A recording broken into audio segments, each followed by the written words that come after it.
My name is Rose. I am 31 years old. I want to tell you something that happened to me, something that changed my life in ways I could not have imagined. I am going to tell it to you slowly, because it is a long story, and because every part of it matters. You will need to be patient with me. The beginning is very hard. 2 years ago, I had a baby. Her name was Lily. She was born on a Sunday in April. She weighed 3 kilograms. She had dark hair, tiny, perfect hands, dark, serious eyes that looked up at me from the first moment and seemed to be thinking very hard about everything. She was the most beautiful thing I had ever seen. I was alone when she was born. Her father had left during the pregnancy. He said he was not ready. I said that was his choice. I was angry for a while. Then I was too busy being pregnant to stay angry. Then she was born, and I was too busy being a mother to think about much else. She was everything. She was more than enough. For 6 months, everything was hard, but wonderful. The way new motherhood always is.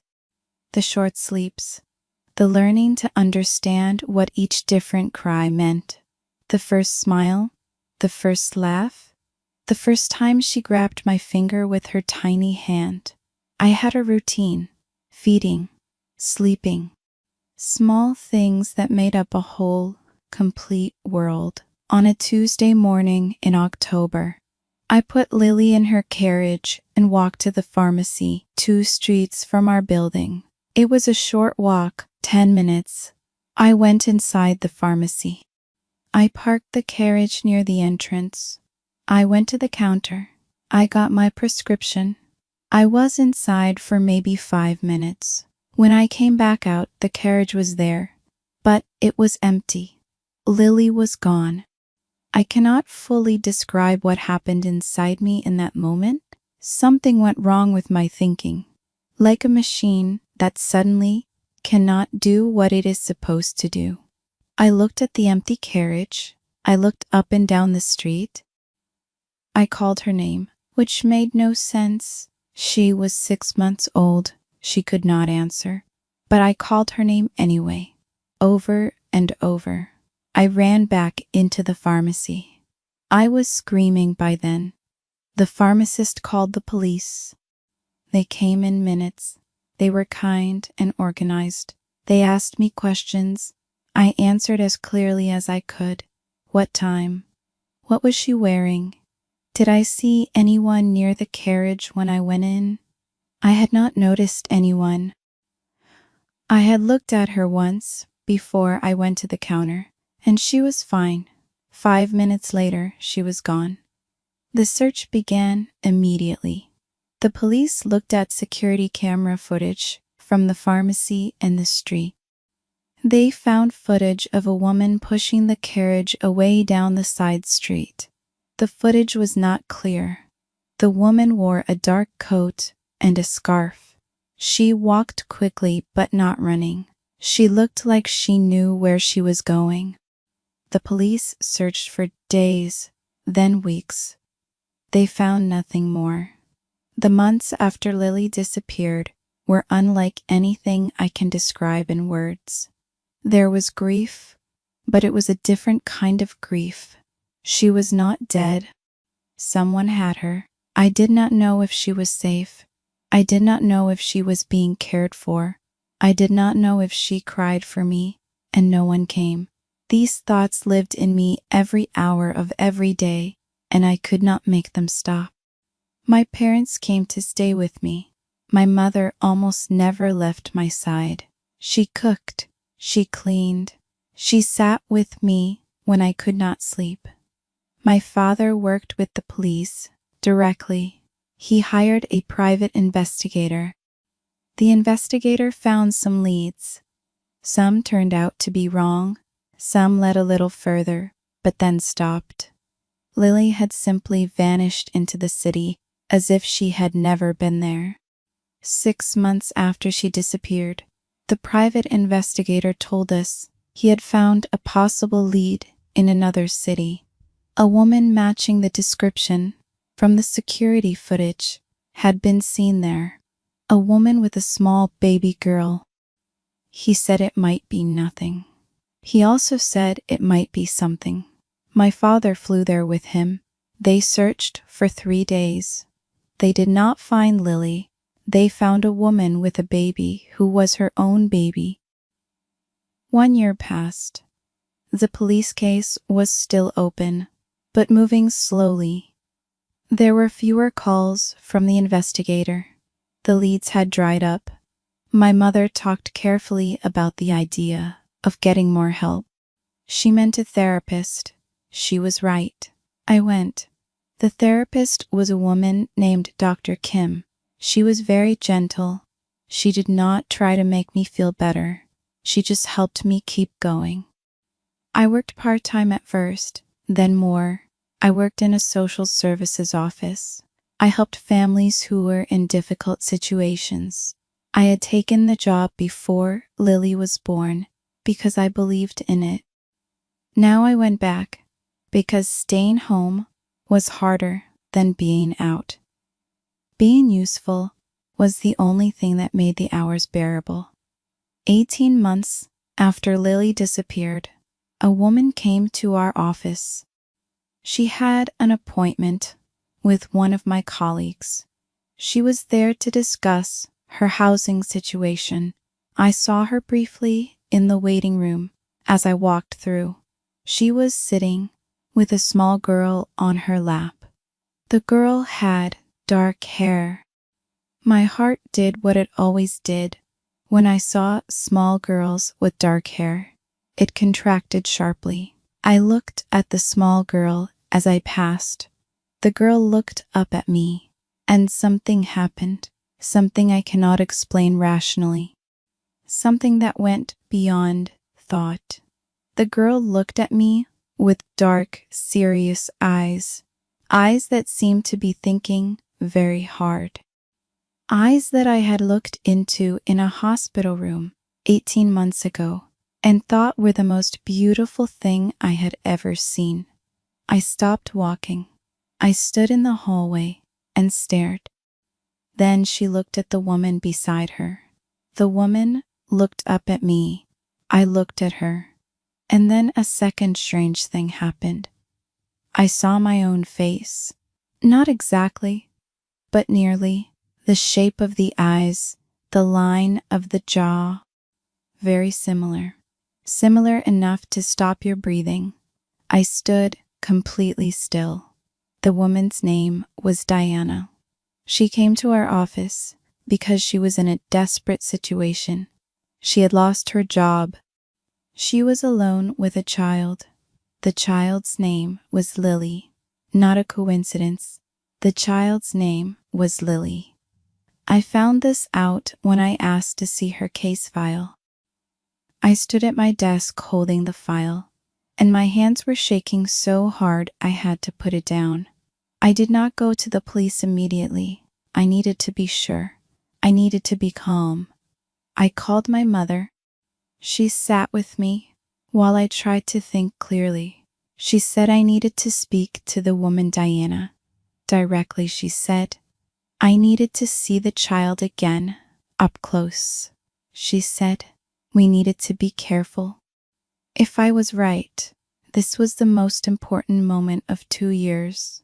If I was wrong, I could not afford to be wrong badly. I arranged to speak with Diana myself. I said I was going to be working on her case.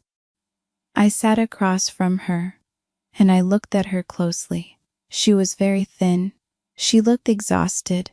She looked like a woman who had been carrying something very heavy for a very long time. She had the child on her lap again. Up close, the child's eyes were unmistakable. Lily's eyes, my daughter's eyes. I was certain. I said, Diana. She looked at me. I said, I need to ask you something. I said it carefully. She held the child tighter. She looked frightened. I said I am not going to frighten you. I said I just need to know. I said I am going to ask you something and I need you to be honest with me. She said, okay. Her voice was very small. I said, Diana, is this child yours from birth? She was very still. She did not answer immediately. She looked at the child. Then she looked at me. Then she looked at my face for a long time. She said, who are you? I said, my name is Rose. I said I had a daughter named Lily, who was taken from outside a pharmacy 18 months ago. I said I think this might be her. Diana stood up. She held the child very tightly. She backed away from the table. She said no. She said this was her daughter. She said she had always had her, but her eyes were not steady when she said it. She looked like someone saying words they had practiced rather than words they believed. I did not shout. I did not reach for the child. I stayed in my chair and I spoke very calmly. I said, I can see from your face that something is wrong. I said, I am not going to hurt you. I said, I am not angry.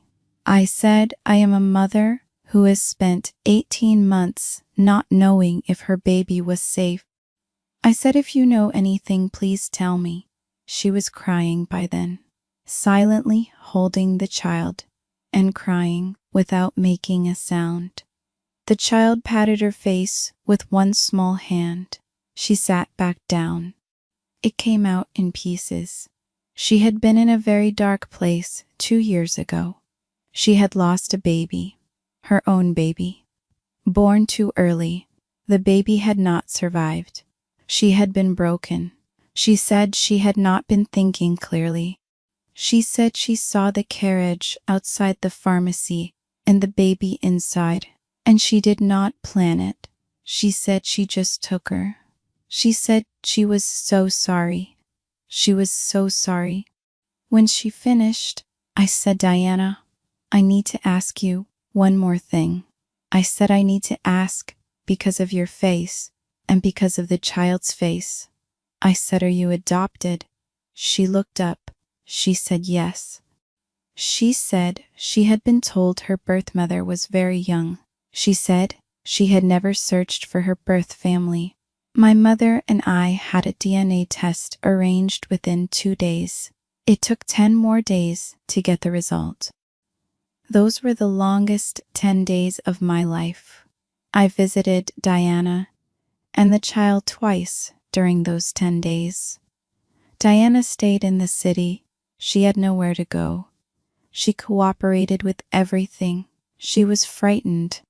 The child played with small toys on the floor, and every time she looked up at me with those dark, serious eyes, I felt everything in my chest compress. The DNA results came on a Thursday. 2 results on the same page. The first result confirmed what I already knew in my bones. The child was my biological daughter, Lily. My Lily. The second result took my breath away completely.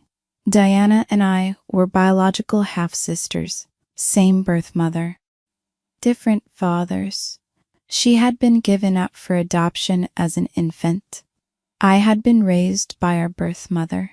We had grown up in the same city and never known each other. Diana received the result too. She called me. She said, Rose. I said, I know. She said, we are sisters. I said, yes. She said, I took your baby. I said, yes. She said, I am so sorry. I said, Diana. I said, I know. I said, no one who has not lost a baby can fully know. But I had my own grief from 18 months, and I understood enough. I said, come and see me. What happened next was complicated. The law was involved. Diana was honest with the police. She told them everything. She accepted full responsibility. She did not try to make excuses beyond the truth, which was that she had broken under grief and done something unforgivable. The courts took everything into account. Her mental state at the time, her full cooperation, her care of the child during those 18 months. Diana did not go to prison. The courts required treatment, required supervision, required full cooperation, required therapy for years. It was not nothing. It was serious. But she was not imprisoned. I was asked by the court what I thought was right. I said I thought Diana needed help, not a cell. I said my sister was broken when she took my daughter. I said I wanted her to heal. The judge looked at me for a long time when I said that word, sister. Getting Lily back was the most overwhelming thing I have ever experienced. She was 24 months old. She had grown so much. She had words, real words. She said mama when she first saw me, but she also said mama to Diana. She was loved by 2 women and confused by having all this love directed at her and not understanding why everyone was crying. I took Lily home. She slept in the room I had kept exactly as it was, pink walls, the same stuffed animals. Her name on the wall in small painted letters. She looked around the room with those thinking eyes. She pointed at a toy she recognized. She said that. I said yes. I said, that is yours. She held it to her chest. I put my hand over my mouth so she would not see me cry. Diana was part of our lives after that, carefully at first, with supervision, with my mother watching from across rooms, with rules and schedules. But she was there, because however impossible the situation was, she was my sister, and Lily knew her, and love does not disappear, just because the truth is complicated. Sometimes the truth is deeply complicated, and love is still there inside it. 2 years later, Diana is better. Her therapy has been steady and serious. She has a job. She has her own apartment. She comes to see Lily every 2 weeks. Lily knows Diana is special to her. Lily does not yet know the full story. She is too young. Someday we will tell her. Someday she will ask questions. We will answer them honestly, all of us together. I am 31 years old. I lost my daughter and I found my sister. The 2 things came from the same terrible event. I cannot call that event good. It was not good. It was a wound that will always have a scar. But inside the wound, there was also something else. A connection I did not know I was missing. A sister I never knew existed. A family that is strange and complicated and real. Lily is 3 years old now. She has dark hair and serious dark eyes that are always thinking hard about things. She likes dogs and oranges and a specific song that she demands we play repeatedly until everyone in the room has memorized it. The last 3 years cannot be undone, but they also cannot take away what is here right now. What is here right now is everything. I want to tell you about the months between losing Lily and finding her again. Because those months were a life of their own, a whole world I lived inside that I did not expect to survive and did. The first weeks after Lily disappeared, I barely slept. When I did sleep, I woke up reaching for her. My body had learned where she was in the night, the sound of her breathing, the warmth of her in the mornings when I brought her into my bed. My body did not understand that she was gone. It kept expecting her. This was its own particular cruelty. My parents stayed with me for the first month. My mother slept in the room that was supposed to be Lily's room. She could not sleep in there.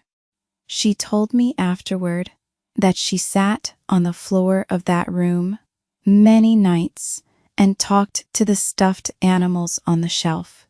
She said she told them that Lily was coming back. She believed it. She made herself believe it every night. I did not know this at the time. She did not tell me because she did not want to show me how frightened she was. She was very frightened. The police detective assigned to our case was a woman named Voss. She was careful and thorough, and she called me every few days, even when she had nothing new. She said she called because she wanted me to know she was still working. She said some detectives go quiet between developments, and she thought that was wrong. She said a person could not live in silence. She was right. Those calls mattered even when there was nothing in them. Sometimes, especially when there was nothing, it meant someone was still there. The private investigator my father hired was a man named Gray. He was older. He had done this kind of work for 30 years.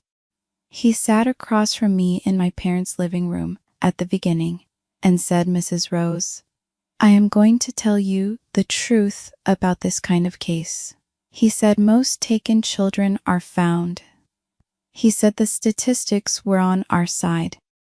He said the longer the time without contact from anyone demanding something, the more likely the situation was what he called personal. He said personal situations were harder in some ways, and in other ways easier to resolve. He said Lily was out there somewhere being cared for by someone who wanted a child. That was devastating. It was also the best possible version of a terrible situation. I held on to that. I held on to it for a year and a half, not because it made me feel better. It did not make me feel better, but because it was a fact, and I needed facts. I needed something solid to hold in the middle of all that empty, terrifying space. I went back to work at the social services office 4 months after Lily disappeared. My therapist, Dr. Kim, said it was the right time.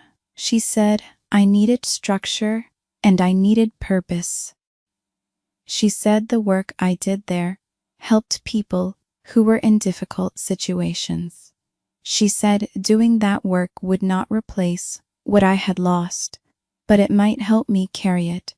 She was right again. She was right about most things. I kept seeing her. Every week, I keep seeing her now. The social services office was different after Lily. I saw every family differently, every parent who came in, every child.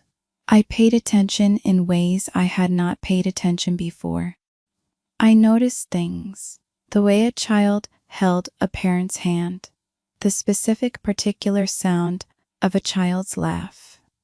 These things made me ache, and they also made me feel connected to something larger than my own grief. Other people had losses. Other people needed help carrying them. Helping them carry theirs helped me carry mine. 18 months in, that afternoon in the waiting room, the woman with the dark hair and the little girl with the big, dark, serious, thinking eyes. I will spend the rest of my life thinking about that moment, about the way time stopped when I looked at that child's face, about the cold, absolute certainty that arrived in my body before my mind had processed a single fact. Your body knows. Before the DNA, and before the questions, and before the conversation, your body simply knows. Detective Voss came to the office the next morning after I called her. I told her what I had seen. She said she needed to approach this correctly. She said if I was right, we needed to be sure before we moved, and if I was wrong, we needed to be careful not to harm anyone. I said I understood. She said she would handle it. She said go home and wait. She said she would call. She called that evening. She said she had spoken with Diana. She said Diana was cooperating. She said the DNA test had been ordered. She said I should go home. I did not sleep. I lay in Lily's room on the floor with the stuffed animals, and I talked to them the way my mother had. I told them Lily was coming back. I told them to wait just a little longer. I believed it. I made myself believe it every hour of that night. The DNA results came on a Thursday. The technician called me at 8 in the morning. She read the results to me carefully and professionally. When she finished, I thanked her. I sat on my kitchen floor for 20 minutes. Then I called my mother. She was at my apartment in 40 minutes. We sat on the kitchen floor together for a while. Neither of us could find the right words. There were no right words. There was only the result and what it meant. What it meant was that Lily was alive, that she was healthy, that she had been loved in the way any person loves a child they have chosen to keep, that she had been cared for. That was not nothing. Diana had done something unforgivable, and she had cared for my daughter every day. Both things were true. I held both things. I had to. Getting Lily back happened over 2 days. There were legal steps and social workers and one very patient child welfare official who explained everything to me slowly and clearly. On the second afternoon, they brought Lily to me in a room at the social services building. I was sitting in a chair. A door opened. A social worker carried Lily in. She was 24 months old. She was walking but tired, and they were carrying her. She looked at me. I looked at her. She reached for my face. Her hand was warm, soft baby fingers on my cheek. She had done this when she was very young. I remembered it. She had not been doing it with me for 1.5 years. But she reached for my face as if no time had passed, as if her hands remembered the shape of me, even when nothing else could. I said, "Hi, baby." My voice came out very small. She put her palm flat against my cheek. She said, "Mama." She had the word. Diana had given her the word. She said it to me, and it was the most complicated thing I had ever heard in my life. I held her. I held her for a very long time. The room was quiet around us. Everyone was very still. My name is Rose. I am 31 years old.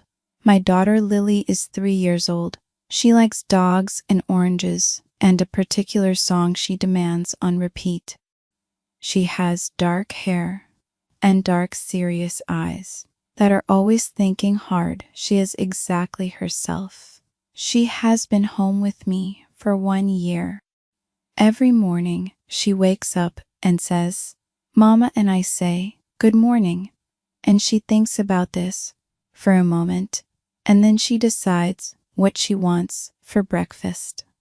This is the ordinary miracle of every day. Not one morning of it. Not ever. Diana, I want to say one more thing about Diana. She comes every 2 weeks on Saturday mornings. She brings something small for Lily, a book or a little toy. She always brings fruit because Lily likes fruit. And Diana knows this because she lived with her for 1.5 years.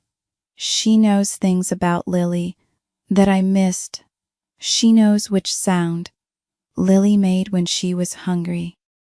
She knows the face she makes right before she laughs.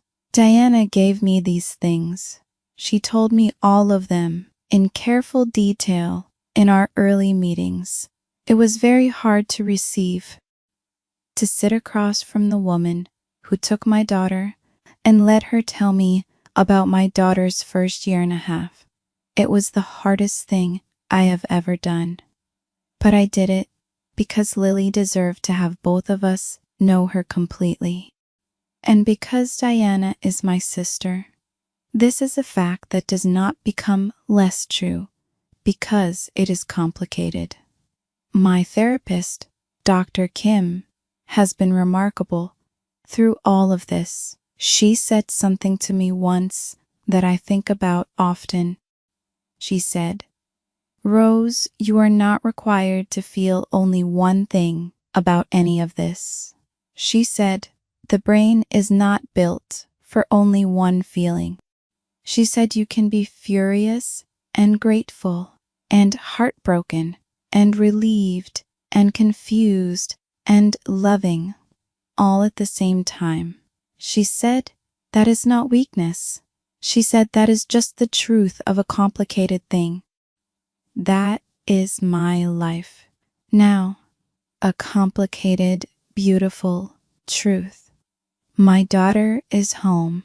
My sister comes on Saturday mornings. My mother makes dinner on Sundays. My father calls on weekday evenings to tell me something he read that he found interesting. Dr. Kim is on Thursdays. The social services office is Monday through Friday. Life has its shape back, different from the shape it had before, but a shape, a good one. Lily asked me about Diana last month. She said, "Mama, who is that lady?"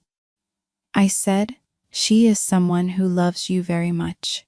She thought about this. She said, "Like you love me?" I said, "Yes, like that." She thought about it more. She said, "Okay." She moved on to something else. She is 3 years old. She will ask again when she is older.